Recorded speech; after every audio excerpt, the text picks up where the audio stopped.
What's up guys, my name is Volodymyr, welcome back to my channel. Today we're gonna watch a video that is called English Differences from 5 English speaking countries. And what do I bring to the table, you might ask? Well, I grew up learning British English, watching American movies, and I've been living in Canada for the past 8 years. My English is so messed up, I took everything from those countries. So I'm just gonna play along and I think it'll be interesting to see my perspective on English. Oh, and also it's very important that you like the video for my mental health, nothing else. Oh, and you want to subscribe also. Well, it's easy, it's just down there, so yeah, you know. Jumping jacks. Ireland, we'd say jumping jack. What is jumping jack? Chuck. No. Chuck the chalk. Like It's on the chick. barbie. Chuck the what? Hello. Hi. Hi, I'm Christina from the US. Hi, I'm Lauren from the UK. Hi, I'm Emer from Ireland. Hi, I'm Rory from Australia. I'm Dylan from New Zealand. Okay, so in this video we have American, British, Irish, New Zealander, and Australian person. And it's so funny because I think that New Zealand and Australia will have a lot of similarities, same as Irish and British, but America is the only one. I'll be the savior of America because I live in Canada. What difference among different countries? We already know that we use different words. We may use similar words, I think, because we're close, and then maybe you two will use similar. Yeah, We'll use more what I similar explained. words to the UK than we might to the US. But also, Australians shorten everything. You have your own word for everything. Americans also shorten them. Toilet. In the US, toilet. In the UK, loo or toilet. In Ireland, toilet. In Australia, toilet. Not dunny? Loo? You gotta say No, dunny. the dunny is like outside, like an outside toilet. You might call that Dunny? a dunny, but that toilet. I have never heard either Lou or Donny in my entire life. Never. Lou? Lou is kind of nice. New Zealand toilet. What I call the actual thing, the loo, it's more like the loo is the room, but then this is also the loo. I don't know. I thought it's a toilet We in... say loo. Like In if someone Britain. said the loo, oh, we know The it's like loo. that Going to the place. Yeah, you're Yeah. going to the loo. Am I going to the loo? I don't know. Also, the place itself, in Canada they call it washroom or bathroom or restroom. But bathroom is not really correct one, even though people would say it's a bathroom, even though it doesn't have a bath.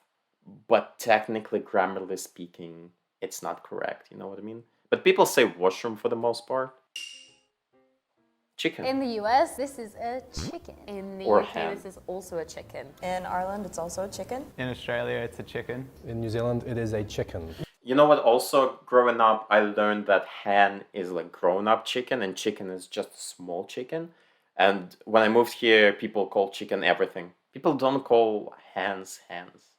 For some reason, I don't know why. You could refer to it as a chook, but you would call it a chicken. But if you were going to have like a roast chicken, you could call it a roast chook. So once it's been cooked. It's still the chicken. But maybe you call it a chook. Most people would say they're going to eat chicken, but you could say chuck the chook like on the barbie. Chuck the chook! Oh, that is the most Australian sentence I heard. Chuck the chook On the Barbie.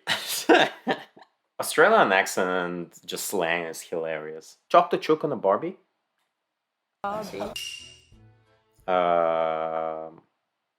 Fuck, cyclone? Hurricane?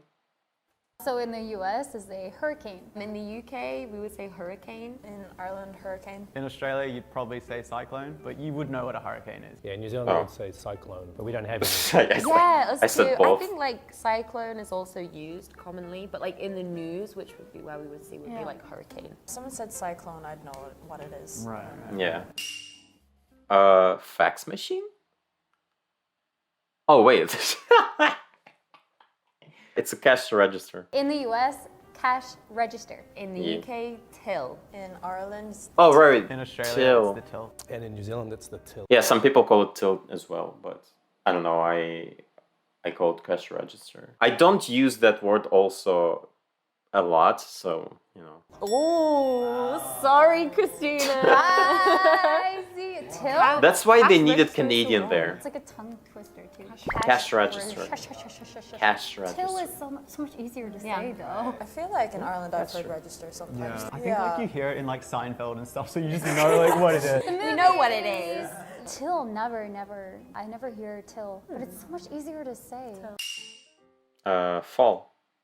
Or autumn, I guess British would say autumn. In the US, normally people would say fall. In the UK, Yeah. we would say autumn. Ireland, it's autumn. In Australia, it's autumn. And New Zealand, it's autumn.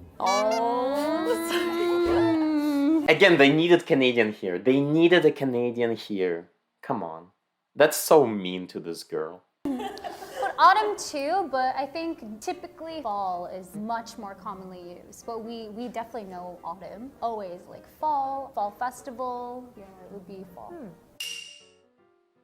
Check. US, it's a check. In the UK, it is a tick. Ireland, it's a tick. In Australia, that's a tick. In New Zealand, that's a tick. I have never heard tick in my life. Maybe, but I don't remember. Wow! I feel so bad Yeah, for her. hearing tick, They just it make would be fun of her. like a tick, like you know the bug. Yeah. Like a tick. It's the sound you make, like tick, tick. Tick tick check. No, it doesn't work. Okay, okay. A house? So in the US, vacation house. Oh, I don't know. Cottage? I think, or camp. In the UK, this would be a holiday home. In Ireland, it'd be a holiday home. In Australia, it would be a holiday house. In New Zealand, this would be a batch. And batches specifically for like holidays. It's like your house you go to on holiday. Well, people go to cottages or camps, especially camps. They call it camp for some reason, even though it's just a house on a lake or something, but it's a camp. And where do people usually have their batches? Usually on the beach. Like on the beach or in, nearby the beach. Everything's on the beach in New Zealand. I have absolutely no idea why it's called a batch. So random. Convenience store or grocery store? So in the US, convenience store. Yeah, convenience store is better. I would say like I'm going to grocery store and that could either mean supermarket or convenience store, In the UK, we would say corner shop. In Ireland, it's also a corner shop. In Australia, you'd probably say convenience store, but you might, if you were older, call it a milk bar. Sell milk there, right? I Milk guess that's bar? probably where it came from. I know my granddad would have called something like that. I mean, it would make In New sense. Zealand, we call it a dairy. Just dairy. Dairy. Same logic, I guess. Like Milk. They sell Nice. And ours are on the corners usually, or they used to be, so that's why we call them corner shops. Wait. Oh my god, I don't remember the name. A stroll or something like that. So in the US, this would be a Stroller. In yeah. the UK, this would be a pram. In Ireland, Pram. pram or a buggy. Yeah, I think buggies are more the ones where they're facing forward, though. Instead of, I think, at a pram would be the I think buggy is something different. I don't remember what. It's something like a dolly. Being a father here, like now you can switch them around, no problem. Oh wow, you can do both buggy and pramming. Wow, there you go. in Australia, you call that a pram. Yeah, in New Zealand, you'd call that a pram. Nice. Interesting. Oh. In the US, this is jumping jacks. In the UK, this is a star jump. In Ireland, we'd say jumping jacks. In Australia, we'd call that a star jump. And in New Zealand, we'd call that a star jump. I don't know what Okay. that's so random. Yeah, who is Jack? Why jump and jump? You know, he just had a thing where he would do these kind of jumps and they just called up. Interesting. Yeah, it's a jumping jack. No, I don't know. I don't know the history. Isn't jack like a... The game. The game. They do kind of look Oh. like those jacks. Hey? Yeah, I think that's why. Police. Man. In the US, police. In the UK, please. In Ireland, it's Garda. Garda. That is an Irish word. We don't have an English. Oh. I mean, you could call it a policeman or police officer, but I thought it's like guard. Garda, guarding, gardener. we call them Garda or the Gardaí. Gardaí. The Gardaí. Oh, I like that Gardaí. The Gardaí. In Australia, that's a police officer. Yeah, in New Zealand, that's the police. The police. The police. The police. When there's an article, It's the you know band, they're the police. serious. So yeah, the same in the US. The police. How was today? What? It was fun. I like the Gardaí. That was different for me. I think it was I fun. thought it was interesting. But then again, now that I think Batch, I would be like, oh, batch of bread. This was actually very interesting. It was nice to see the dynamic between countries and differences between English. Yeah, and I think my English is mostly closer to American English. Therefore, Canadian English is closer to American English. But it was nice to see that some things were similar between like America and Ireland. but different from Britain. Anyway, guys, thank you so much for watching the video and see you next time.